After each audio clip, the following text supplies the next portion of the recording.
আমার প্রিয় ক্লাস 9-এর ছাত্রছাত্রীরা তোমাদের সবাইকে স্টাডি ফর এডুকেশন চ্যানেলে স্বাগত জানাই। তোমাদের ক্লাস 9-এ খুবই গুরুত্বপূর্ণ একটি বিষয় হলো জীবন বিজ্ঞান। আজ আমি তোমাদের কাছে নিয়ে এসেছি একটি স্কুলের দ্বিতীয় ইউনিট টেস্টে তোমাদের জীবন বিজ্ঞানের প্রশ্নপত্র। এর প্রতিটি প্রশ্ন খুবই ইম্পর্টেন্ট, তোমরা সাজেশন হিসাবেও নিতে পারো। আজ আমি তোমাদের জীবন বিজ্ঞান দিচ্ছি। এর আগে আমি তোমাদের বেশ কয়েকটি বিষয়েরও এইভাবে তোমাদের দ্বিতীয় ইউনিট টেস্টে প্রশ্ন দিয়েছি, কারণ প্রত্যেকটা প্রশ্ন খুবই ইম্পর্টেন্ট এবং ভবিষ্যতে পরেও আমি এভাবে ভিডিও দিতে থাকবো। তোমরা স্টাডি ফর এডুকেশন চ্যানেলে গেলে সেই ভিডিওগুলো পেয়ে যাবে। একবার দেখে নিও ডেসক্রিপশন বক্সটা, সেখানেও রয়েছে অনেক গুরুত্বপূর্ণ ভিডিও লিঙ্ক। তাহলে এসো আমরা দেখে নিই একটি স্কুলের দ্বিতীয় ইউনিট টেস্টে প্রশ্নপত্র। তোমাদের দ্বিতীয় ইউনিট টেস্টে প্রতিটি বিষয়েরই পরীক্ষা হবে 40 নম্বরে। তোমাদের সিলেবাস হলো তৃতীয় অধ্যায়। ক্লাস 9-এ সাধারণত বেশিরভাগ স্কুলে তৃতীয় অধ্যায়টি তোমাদের জীবনবিজ্ঞানের সিলেবাসের মধ্যে রয়েছে। একের দাগে রয়েছে মোট 5টি MCQ।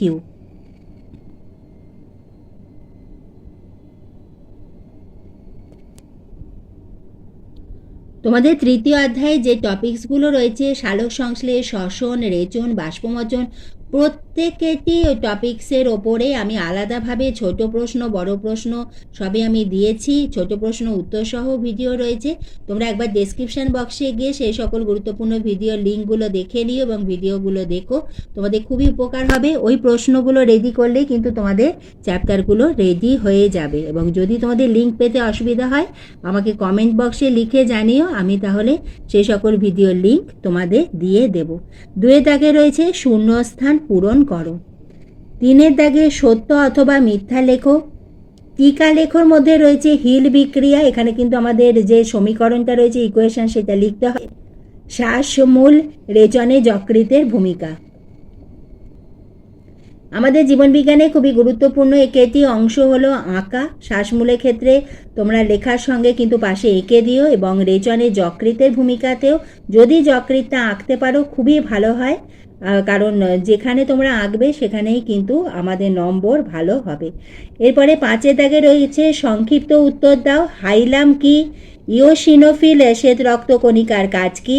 CSF cerebral spinal fluid কোথায় থাকে? অক্সিনটিক কোষ থেকে কি নিঃসৃত হয়? অক্সিনটিক কোষ থেকে কি নিঃসৃত হয়? 6-এর দাগে নিম্নলিখিত প্রশ্নগুলির উত্তর দাও। এখানে পার্থক্য লেখো। এখানে ছকের সাহায্যে লিখতে হবে। অর্থাৎ এখানে দেখো হ্যালোফাইটিক পুষ্টি আর হ্যালোজৈক পুষ্টি। তোমাদের এখানে হ্যালোফাইটিক পুষ্টি লিখবে, এখানে হ্যালোজৈক পুষ্টি, মাঝখানে এইভাবে দাঁড়ি টানবে এবং প্রথমে আরেকটি তোমাদের করতে হবে, সেখানে বৈশিষ্ট্য অথবা বিষয়, এই আরেকটা টপিকস লিখবে। তাহলে প্রথমে লিখবে বৈশিষ্ট্য অথবা বিষয়, তারপরে এইভাবে দাঁড়ি টানবে, তারপরে ধরো শ্বসন দহন লিখছো, এখানে শ্বসন, তারপরে আবার দাঁড়ি টেনে দহন। কারণ আমাদের মাধ্যমিক পরের বছর আমাদের কিন্তু শুধুমাত্র পার্থক্য লিখলে হবে না, আমরা কি বিষয়ের ওপরে আমরা পার্থক্যটা লিখছি সেই বিষয়টা কিন্তু আমরা এখানে লিখব, যে আমাদের কি উৎপত্তি হচ্ছে বা কি উৎপন্ন হচ্ছে।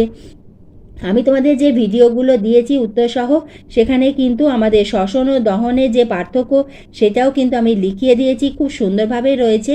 তোমরা অতি অবশ্যই একবার ডেসক্রিপশন বক্সে আমাদের লিঙ্ক দেওয়া রয়েছে, সেখান থেকে দেখে নিও। এছাড়া ভিডিও শেষে আমি কয়েকটি ডিপি দিয়ে দেবো।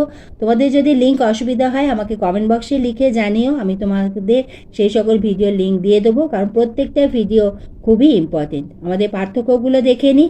হলোফাইটিক পুষ্টি ও হলোজৈক পুষ্টি, শ্বসন ও দহন, শিরা ও ধমনী, প্রত্যেকটা খুব ইম্পর্টেন্ট। এরপরে আমাদের যে বড় প্রশ্ন, রক্ততঞ্চনের পর্যায়গুলি লেখো। Very very important.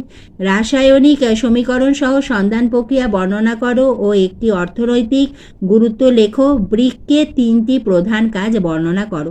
আমি তোমাদের যে প্রশ্নগুলো বললাম এখান থেকে অনেক প্রশ্নই কিন্তু তোমরা তোমাদের প্রশ্নপত্রে পেয়ে যাবে। এবং আঁকার মধ্যে এসেছে মানুষের রেচনযন্ত্রে সম্পূর্ণ চিত্র অঙ্কন করে নিম্নলিখিত অংশগুলি চিহ্নিত করো। অ্যাড্রিনাল গ্রন্থি, বৃক্ক, গোবিনী এবং রেনাল ধমনী, এই 4টি পয়েন্ট রয়েছে। তোমরা কিন্তু তোমাদের বইতে যে পয়েন্টগুলো রয়েছে সেগুলো প্র্যাকটিস করে যেও। যদি এর বাইরে তোমাদের কোনো পয়েন্ট যদি বা চিহ্নিতকরণ এসে থাকে। আজ আমি তোমাদের জীবনবিজ্ঞানে একটি স্কুলে জীবনবিজ্ঞানের প্রশ্নপত্র দিলাম। এইভাবে আমি তোমাদের আগেও বাংলা, অঙ্ক দিয়েছি, ভৌতবিজ্ঞান দিয়েছি। তোমরা স্টাডি ফর এডুকেশন চ্যানেলে গেলেও দেখতে পাবে। ভবিষ্যতেও এভাবে আমি তোমাদের ভিডিও দিতে থাকবো। তুমি চ্যানেলে নতুন হলে স্টাডি ফর এডুকেশন চ্যানেলটিকে সাবস্ক্রাইব করে দিও। ভিডিওটি ভালো লাগলে একটা লাইক করে দিও।